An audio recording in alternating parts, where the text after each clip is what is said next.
Welcome to the Biominds.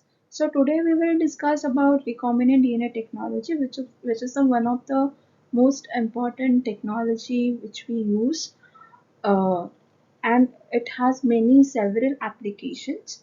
So today we will just discuss the basics of recombinant DNA technology. What is this recombinant DNA is? So in the statement, in the word itself, it's a recombination. So recombination means combination. There is a combination of something. So what combination? So DNA. So we are combining DNA. So therefore it is known as a recombinant DNA technology. Okay.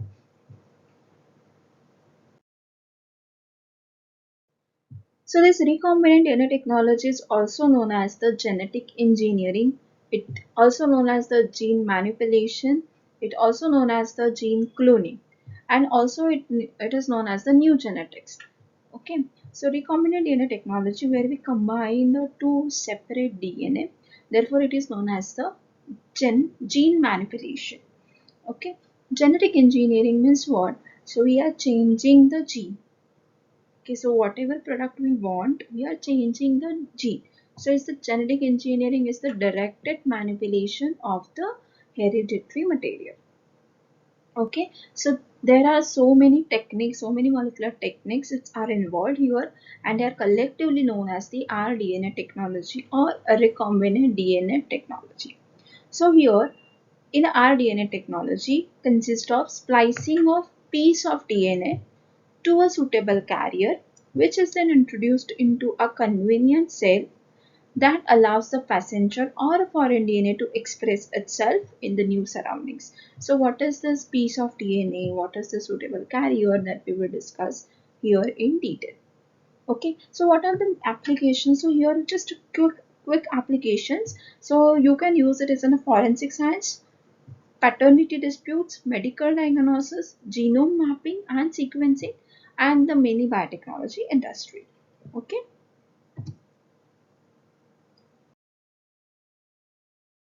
Okay. So before to start with the what is rDNA, so we will just see the history of it. So there are two set of discoveries that give birth to this rDNA. So the first discovery is obviously Watson and Crick DNA model.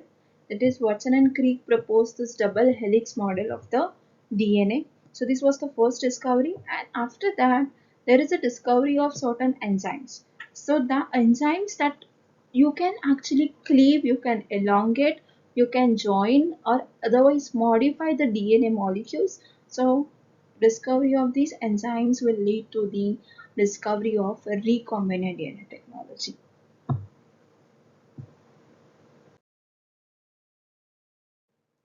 So here you can see the quick history of it. So the first gene was cloned in 1973 by Herbert Boyer and Stanley Cohen from University of California. Okay, so there is in 1973 the first gene clone was done.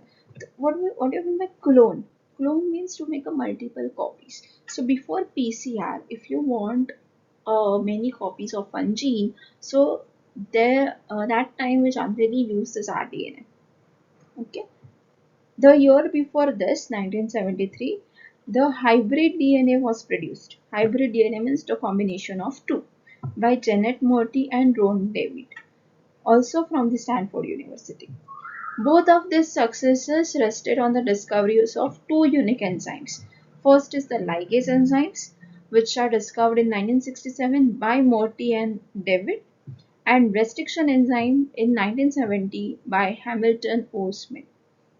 Okay, so what are these two enzymes? What are the importance of these two enzymes? We will learn, we will study this. Okay, so here this is a quick overview of what is recombinant DNA technology. So I'll give you one example. Suppose there is one gene that produces one enzyme, okay, and which is present on the certain one bacteria that has their generation time which is of 48 hours, means the generation time is also known as a doubling time. So when the after the completion of 48 hours, the one cell of that particular bacteria divide into two. So it's very, after 48 hours you get only two copies of the DNA. Okay, so but you want to many copies of that gene because you want the enzyme. So as soon as you get the many copies of gene, you can express it in the individual cells and you will get the high production of that enzyme. So for that reason, you will insert that gene. You just extract that particular gene from the organism and insert that gene into the vector. Vector is the carrier. Okay, so inside the vector, and then that vector plus gene of interest is known as your recombinant DNA.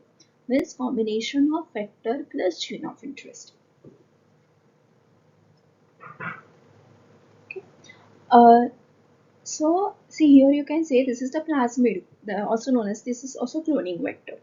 Okay, so this is the recombinant plasmid or recombinant DNA. So once you have this, then you can insert it into the certain organisms which has the generation time which is less. So E. coli, which is very, generation time is 20 minutes. So each 20 minutes they will double. So after the 48 hours you will get many copies of this gene and you will get the high production of that enzyme. So this is basically your recombinant DNA technology.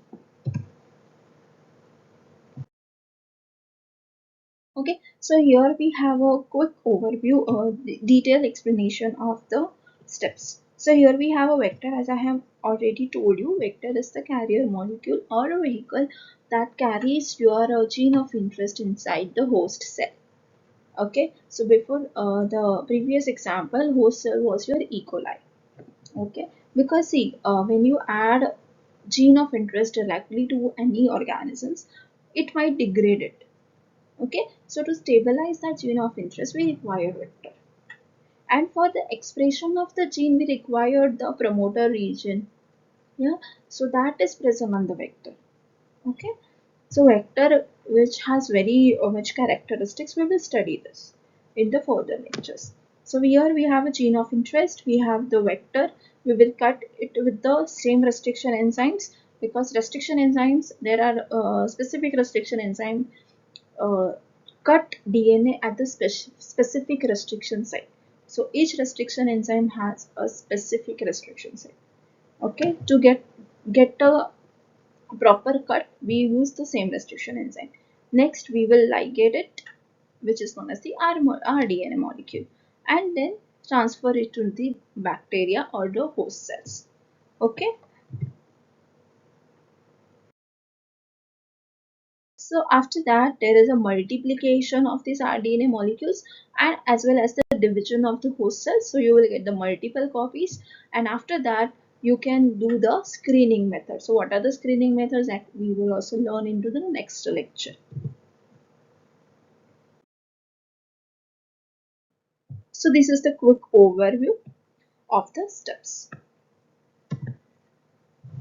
Okay.